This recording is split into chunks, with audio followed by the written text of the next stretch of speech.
Ilang araw na lamang bago ang eleksyon at iboboto na natin ang mga bagong senador, mga kongresista at mga mangunguna sa lokal na pamahalaan. Pipiliin na sa darating na eleksyon ang mga mamumuno na inaasahang lulutas sa mga mabibigat na problema ng bansa. Seryosong mga problema ang hinaharap ng bansa. Pangunahin dito ang malabis na kahirapan. Malaki rin ang problema sa peace and order o paglala ng krimen, mga nakawan at patayan. Problema sa food security.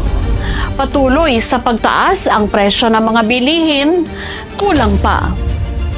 Umaaray na rin ang mga Filipino sa mataas na singil sa kuryente at tubig, pero palpak naman ang mga serbisyo.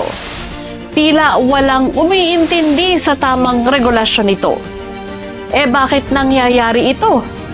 Dahil hindi maayos ang ipinatutupad ng mga batas at mga regulasyon. Tila may napapaboran pa ang malalaking interes ukol dito. Sa transportasyon, nabibigyan ng lisensya ang mga kamote drivers na siyang sanhi ng mga road rage at malalagim na aksidenteng kumikitil sa inosenteng buhay. Patuloy ding bumababa ang kalidad ng edukasyon, bukod pa sa kulang sa classrooms, teachers at teaching materials.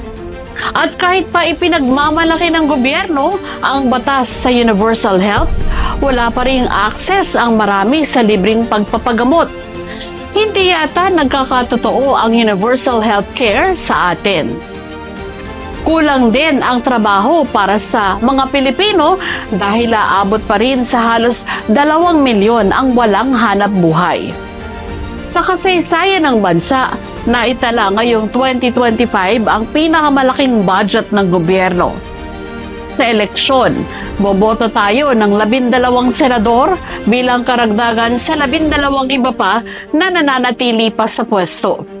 Ang 24 na senador na ito ang inaasahang lulutas sa seryosong problema ng populasyon ng bansa na halos saabot na sa 117 milyong Pilipino.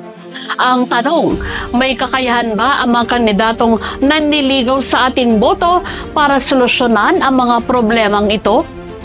Sa kabila ng mabibigat na problema at mga isyong ito, walang inaatupag ang mga namumuno ngayon sa gobyerno kundi magbangayan, magbenggahan at unahin ang kanilang pamumulitika. Paano naman ang interes ng taong bayan? Kaya sa pagpili ng iboboto, dapat tayong maging matalino.